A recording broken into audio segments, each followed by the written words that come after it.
Final game for the CFO versus GAM LCP Grand Finals. And yeah, this is interesting. I mean, GAM went with Caitlyn Heimendinger, which, I mean, we do not see Heimendinger like ever. Like ever. And of course, it is a good pick into Nautilus in theory because it blocks, you know, he can never receive the hook. But if he does get Nautilus ultied and MF ulti's kind of just dead straight up. Also, these champions are not the greatest into Akali. That's a problem. They are having Nidalee versus Cassante, which is... I mean, Cassante will get ran. And so I assume the idea here, and we have not really seen it much in this series, is they need to swap. Like, they need to think about doing swaps, get this guy out of this matchup, rail the turrets, up-tempo Oa is right from doing the swaps, and play it out that way. If they can do it, it'll be good. If they don't, and they just hard lane, this guy will lose a lot. I don't know how much of a lead they will get. The Mundo will clear faster, and he's kind of just there. I mean, he's literally just there.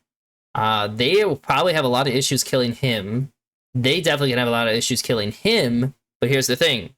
If Cassante has no gold, he's not very tanky. So... well, again, we'll see how this goes, but I don't know.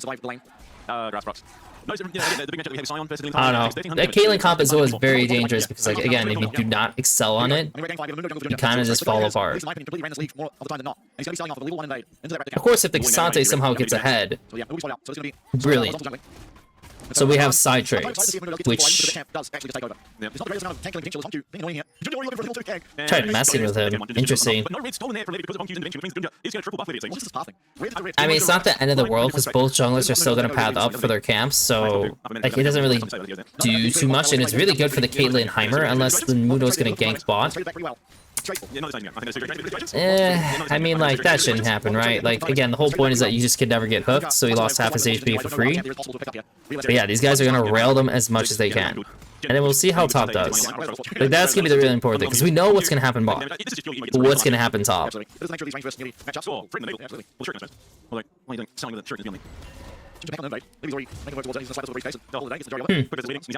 Junja literally skipped doing his food just to go mess with him on Krugs. It's kind of funny.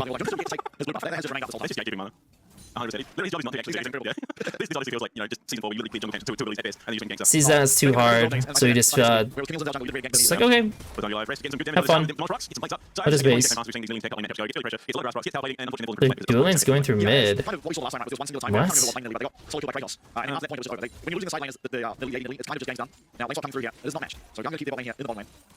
Okay, I really don't know why CFO is the team that's opting to swap. Like, I think they're, especially because the Caitlyn, like, look, like, the Caitlyn finishes as in she should base, right? But I feel like the second she shows doing this, and the Cassante is already showing top, just run bot. Like, she's gonna be hella late to top. No? She's pulling, so she's basing now. He's late, she's late. Like, yeah, if you go top, you will have, like, the wave over him, right? But, like, he's not going to TP because you're just building the wave. If you go bot, I mean, I guess you're getting... I mean, you're kind of even in CS in the end. Like, it's not really going that bad. And you want the Nidalee to keep fighting the Cassante. But, like, I don't know. Do they think that these guys are going to swap themselves? Because they have the bot wave pulling? Is that what I'm to believe? But the Heimerdinger's already bought. I mean, that's the problem. Like, the Heimerdinger... well, they don't know he's already bought. Right? But, like, when you see him here, you can still be ahead of the Caitlyn on the bot wave. If you go. So let's see how it plays out. I mean, I don't know. I feel like there was enough information that I probably would not do this. I mean, the only upside is that the Mundo is pathing up, but like I'm having literally Nautilus lane against Caitlyn Timer.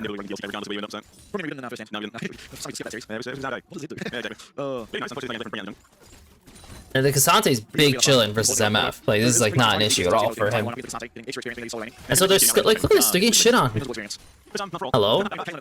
I don't know, they must have thought that they were gonna do it. There's no other reason why they did it. I can't believe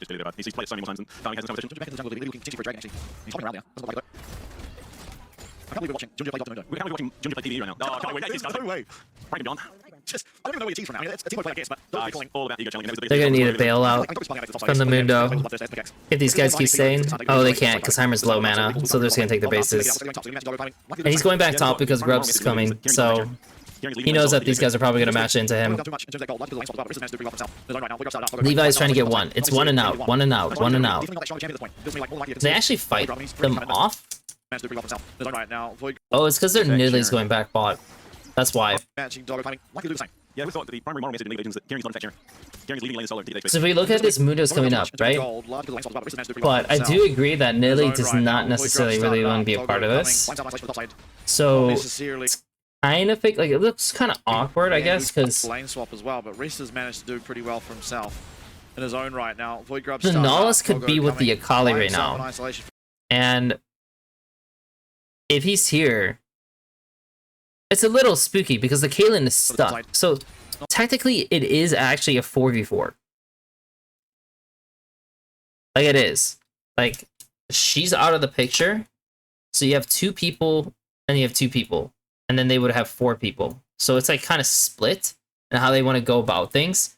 But this is like, that's why I was saying one and out, because I'm thinking to myself, like, this is not like a 100% guaranteed play for GAM.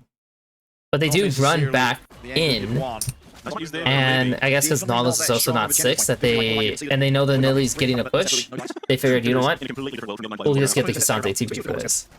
Yeah, 100% quarter advantage. No, we won actually. He's so unbelievable. He's got charisma. He's maxed out, dude. But so far, top side, young CFO's my leads in the top jungle, and we're coming here, unfortunately, on what? Here's the so not as sneaky as the dive think he is. It's not like production models. We're often compare him to, well, think of him as a sneaky champ. I definitely would have ripped it though, one time. Yeah, let's up. I'm watching. Yes, they gave it 6 online Ginger as well. The Nautilus definitely should have found a situation to at least get a flash in that case.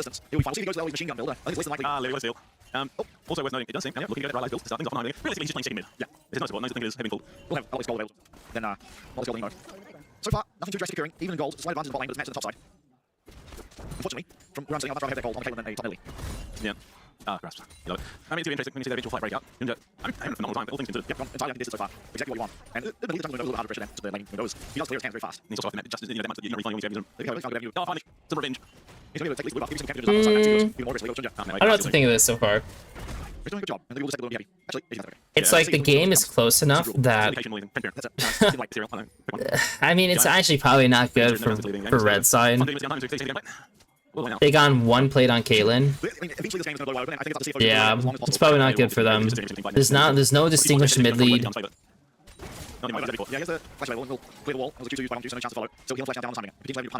You burn a Kalyar and you get the full sums of the Heimer, who has to play extra safe now because he cannot do anything into Nautilus MF if that was the matchup. But the MF is mid, who's kind of just bleeding priority into the Ori, who will eventually run out of conditions on her mana to match push.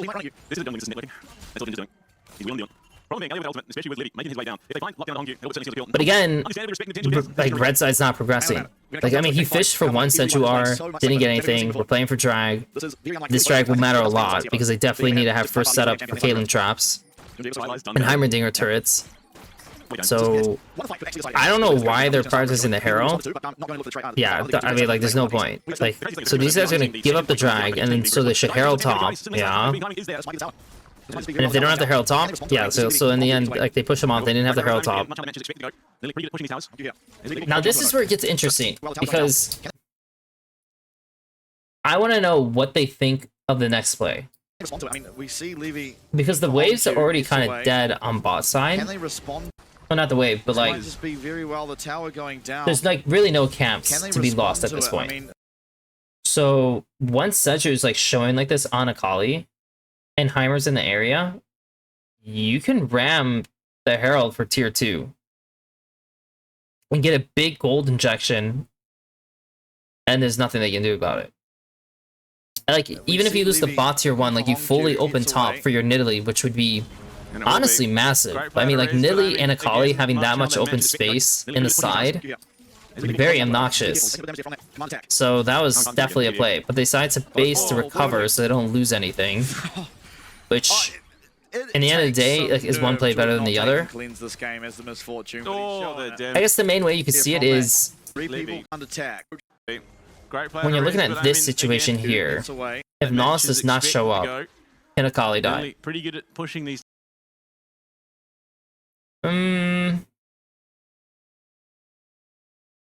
Honestly, I don't even know if he could die, because he has Mercs.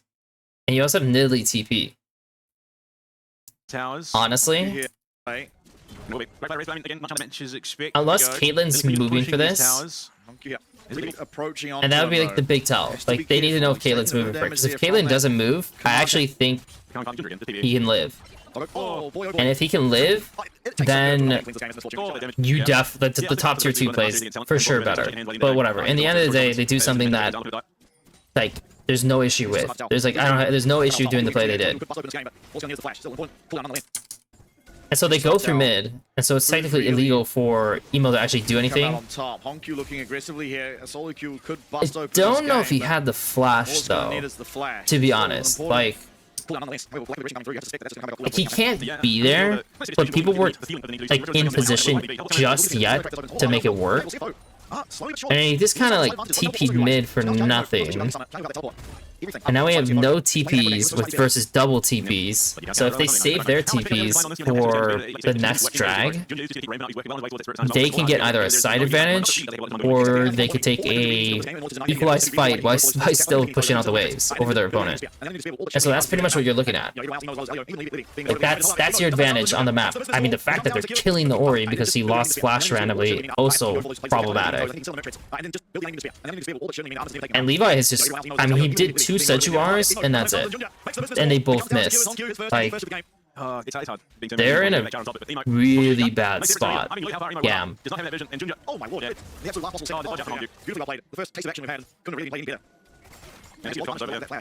Now CFO. Oh, seeing ahead, confidence to boot. They can bring Mundo. And another tower goes down. I love just watching him walk around. So let's start to do the hard work and smash away the ROM. Alcan will be spawning in 30 seconds. Not really priority to speak on the side of GAM, despite being the one that lock in this killing hiding and we're able to find the tower as we get. So I think game plan slowly but surely falling apart. Yeah, I mean, it was necking a long time, spirals out to 3,000. And yeah, oh boy, and it's 52. So Mundo goes where he pleases, and good luck. Oh shit. Now you're slavering fast, is what we've got. Okay. How do I do this, man? Back in, but Junja's not the target they're ever going to be looking for. I mean, we need to make use of the traps and turrets, right? Have to. Percent current health. Damage. Okay, we'll just catch him. Oh, can I take some damage? Take a good 600 damage. Enough HP, and Dragon. They're losing out on mid pushes, and the second they lose this ground, like that's it. But also, if I'm CFO,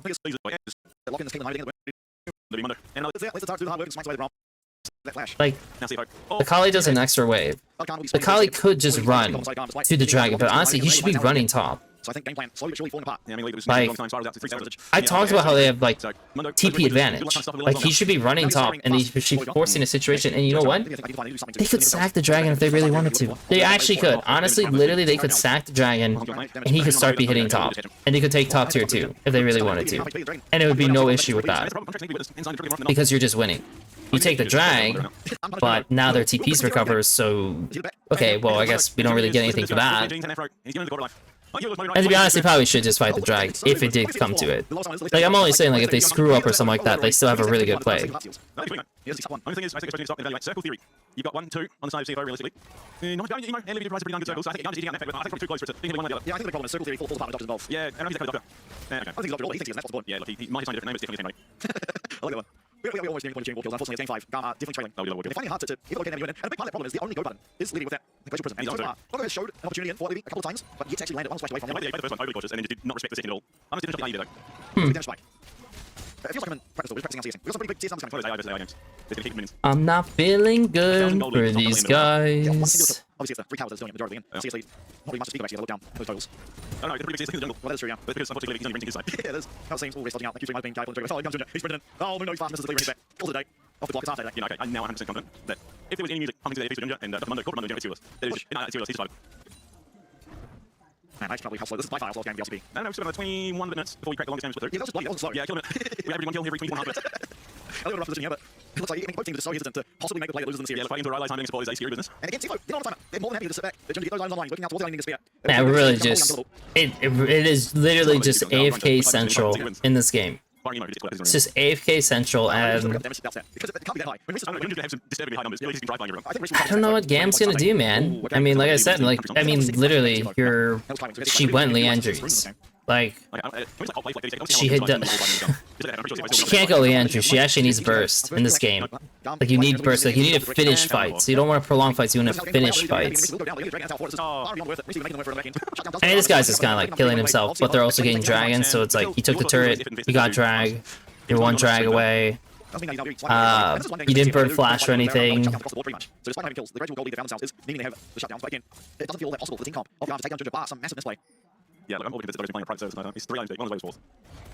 I can't. Maybe that's the argument. And Italy, I can't do a lot to help taking out Mundo. Doesn't solve us. Okay, no, the thing's there, looking for and Karma very, very far away. This could just be a completely free dragon. Like another. You're kidding me. Yeah, I was gonna say, that's crazy if they went for that. So, well, it's only close to no one fighting. yeah, well, it's close to kills. Yeah. So 1 kill every 14 minutes now. So I suppose that's an improvement, if only slightly. No, as you were, fellas. Alright, Smike is over, let's do it.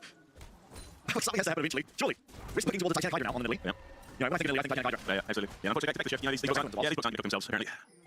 Mundo, for all his positive attributes, that dude's 100% business mechanic. And it's all being spent on And he protein. also doesn't realize it. Yeah, no. He just keeps taking your case, all the money. Looking really plus comes there though. I think I lost the flash again. Might have been flash. Use the ult. Oh my god. Okay, this is actually, because I know it's game 5, so it's like it's on the... And there's still a chance. I mean, there's still a chance for GAM to win through like some crazy moment, right? But this honestly, it's very boring because there's just, it's not that even that there's not kills happening, it's that we're not even getting sums, you know, like there's no plays being made to even get summoners. So we're going into fights with full sums on both sides, which is pretty disadvantaged for Red's side, because if you think about it, like, and yeah, not thirsting anymore. if people just flash the Sejuar, flash the Shockwave, you're kind of fucked. You can't just flash Seek retirement. the Nadar. You can't just flash the Kaliar. And then all the other abilities are just kind of just there. Like, you know, like, they're not like... 31 minutes in. That's like, I don't know, to me... to me, I'd be happy with blue side to go in with full sums. Red side, not so much.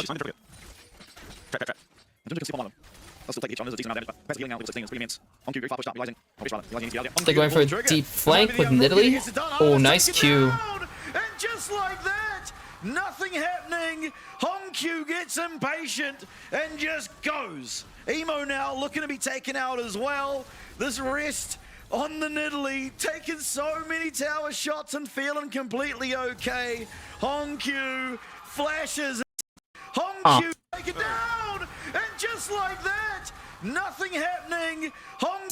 Or rest rather, realizing he needs to get out of there. I mean, good for him, man. Good for Hongq to actually recognize it. Because look where the like they know where the Seju is too, so that's why they went for it. And that's probably the game, and probably the series. I mean, to be honest, this one probably is Hongq. I mean, he was actually making plays and recognizing when to go in. And honestly, my opinion of this guy after watching the series and the games overall is that he's good for like these like RE playmaking champs. I think when he's on well, I didn't see him play Victor, right? I didn't see him, like, obviously he did not play Orianna. But I don't know, I feel like him being on these kinds of types of picks, very good for them. Kaiwing is pretty good. I actually like the way he plays. So they have two playmakers in Hongq and Kaiwing. And Rest and Driver are actually a good duo of switching in and out. And they actually do utilize them pretty well. Zhanja like kind of just upkeeps, you know, doing the right thing in the jungle. Yeah, he makes mistakes, but like he's trying to like be present, and he is present on like playing for the waves and playing for the lanes while still farming. The only outlier really is Doggo. Like, this is actually probably their weakest player. Like, he kind of just makes a bunch of mistakes, which is unfortunate because the makeup of the team is pretty good. For them, Levi's like hit and miss. Like, unfortunately for him, Elio, I don't really see this guy being... He's not really that great of a playmaker. I mean, that's like, he's not that great of a playmaker. His 80 is not overwhelmingly better than Doggo. He's just okay. At least in this series, he was just okay. Emo, I don't know. He's okay. Again, like, not like... The problem is, it's mostly just their top laner, who's like kind of... And it's always... This guy's been looked at by Chinese teams and whatever for like years. So naturally, yeah, like he is their best player. But the rest of the makeup of the team is kind of slacking. And that's really unfortunate. But CFO, yeah, I mean, to be honest, you can't take these guys lightly. You could take these guys a little lightly, but honestly, them, no, I don't think so. The MVP of the series...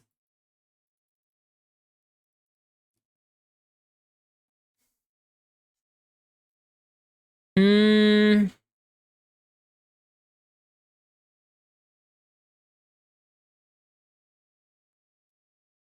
know, this is actually a tough one for me because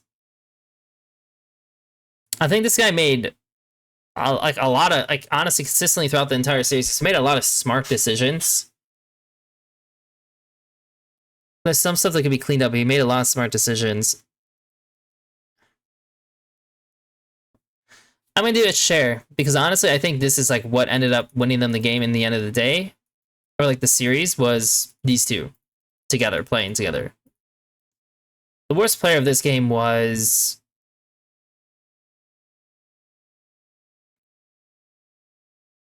Shit, I don't know, man. I'm thinking I'm literally just gonna put the team. I really just think they just did not play well as a team in getting things done, unfortunately. And honestly, you could put Levi slightly because honestly, in the end of the day, he needed to get things going. But pretty interesting. I don't know. I'm definitely excited to see CFO play again. I mean, we know what, like, they took BLG to what, 5 games last time, and I think,